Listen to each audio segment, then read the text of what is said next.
You gotta dig him out with other rocks. It's like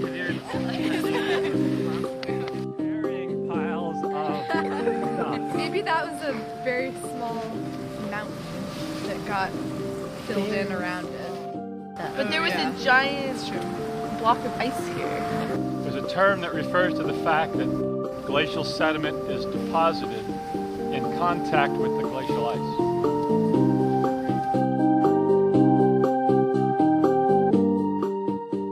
From Burnt Ridge in Salisbury, Vermont, you can look out over the Champlain Valley, where deep clays from an ancient glacial lake deposit form rich agricultural soils. Directly at the base of this ridge is a very different geomorphological feature. There you can find extensive sandy and gravelly deposits left by flowing water at a time when this view was largely of glacial ice. Impermeable than gravel. On a January day in 2009, a group of Middlebury College students came to Salisbury to search for clues about how these gravelly features were formed and what they tell us. Clues like this flat, level terrace on the side of a steep hill, or the presence of all the red trees, red maple, red oak, and red pine, and what appears to be another part of the same terrace across the stream valley. At the beginning of our day, the students were undecided about the value of these clues, but they were a game group, and they followed me around from one flat place to the next for a few hours, and we gathered some pieces of an old puzzle.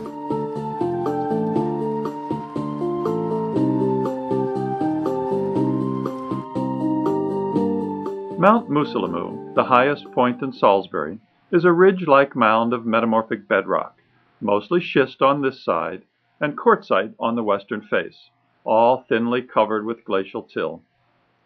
Its steep western face is part of the Green Mountain Escarpment, dramatically marking the eastern edge of the Champlain Valley. Below the elevation of Lake Dunmore, the valley floor is mantled with clayey sediments from glacial Lake Vermont, and the lowest areas, like the wooded Salisbury Swamp in the foreground, have more recent flood sediments on top of the ancient lake clays. A little bit north of the Salisbury town line is the village of East Middlebury, at the lower left, with the Middlebury River flowing past it, draining the watershed around Ripton and all the way up to the main ridge of the Green Mountains. Running along the base of the Green Mountain Escarpment is Upper Plains Road, and the parallel Lower Plains Road, each built along plains of very different geomorphic origin, as we shall see. Along Upper Plains Road and above it are two series of kame terraces, flat level areas which appear to be plastered onto the bedrock slope. The abundance on these terraces of red oak and red maple and the occasional red pine, all of them tolerant of drier soils, suggests that these terraces are built from coarse, well-drained sediments. The margins of these terraces were accurately mapped using a GPS, but their height is exaggerated here so they would display better on Google Earth's old elevation model. And the vertical terrace sides misrepresent the steep but easily navigable slopes below the terraces. The students observed that the constant gradient of these slopes was further evidence that the terraces were made of unconsolidated material, not solid bedrock. These slopes are at the angle of repose.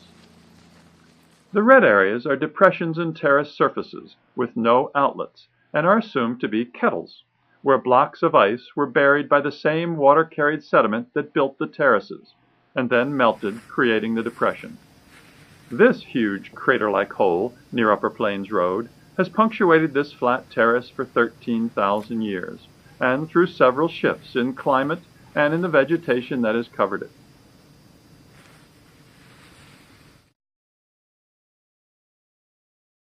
By focusing first on the upper or easternmost series of terraces, we can start to reconstruct the sequence of events that led to the formation of these features. Along the western edge of the Champlain Valley is Lake Champlain, with Lake George in the lower left. 13,000 years ago, glacial ice had already melted out of the mountains, where it was always thinner, and the southernmost lobe of active glacial ice was in the Champlain Valley. This valley drains to the north, and the ice would have dammed water, creating glacial Lake Vermont, which grew larger as the ice retreated to the north. The Columbia Glacier in Alaska and the iceberg-covered bay in front of it is a crude analog for this environment, even though the bay is tidewater, not a freshwater lake. In this time-lapse series of 6 months in 2004, the constant flow of glacial ice is equaled by melting and the calving of icebergs into the water, so the terminus of the glacier has little net movement. In fact, during the last 30 years, the terminus of the actively flowing Columbia Glacier has retreated about 20 kilometers. The flow is greatest near the center of the glacier and slower at the edges, and you can see the intermittent movement at the near edge. There is continuing controversy about whether the Champlain Valley lobe of the Laurentide Glacier was actively flowing like this as it retreated to the north. There is good evidence that at times it was actively flowing and even temporarily advancing, but might have melted away as a stagnant mass of ice at other times.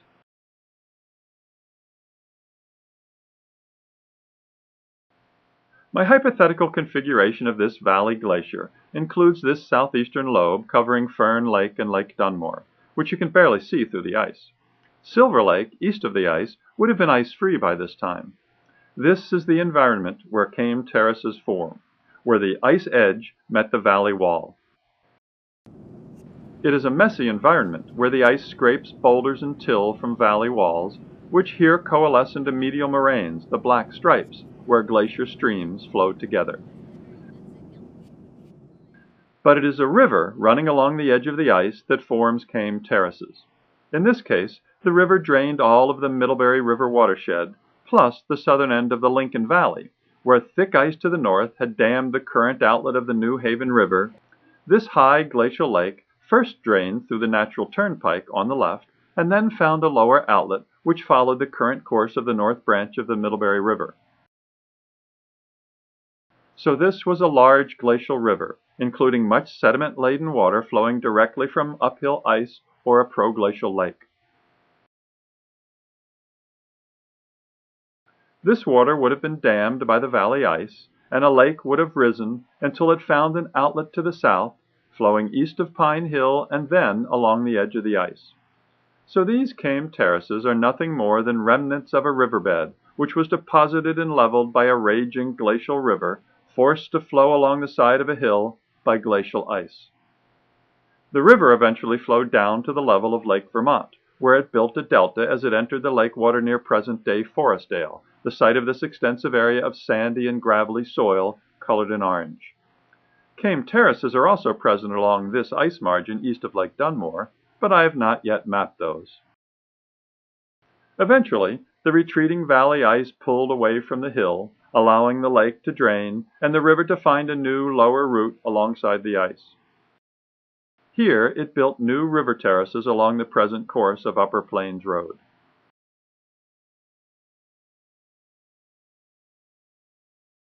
There are multiple levels of terraces preserved in places, for example in the foreground, where terraces are present above and below the one on which Upper Plains Road is built. That's Upper Plains Road on the terrace below us here. And it was a really big river, and the ice was way out there. But then the ice moves a little bit, the water can kind of fit down at a lower notch between the ice and the hill, and the river moves over, abandoning this surface. And then it's carving back and forth, it's depositing, it's eroding, it's a wild river, and it's making a new riverbank right here. This particular route of the ice marginal river ended in the north end of Lake Dunmore, where it built a delta which produced the sandy, gravelly soils shown here in orange. Water then flowed down to Lake Vermont along the course of Lake Dunmore's present outlet.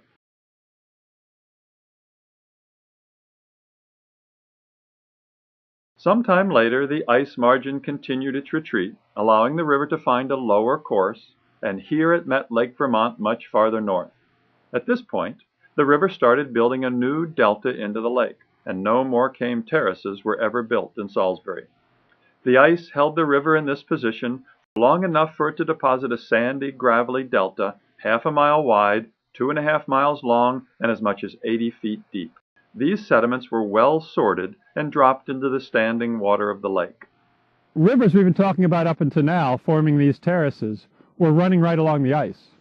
This river, by the time it got here, has spent a couple miles running just on this sandy surface, this outwash surface, not picking up all those boulders and stuff out of the ice, but just depositing and reworking these fine sandy gravelly sediments. So this is a very different deposit.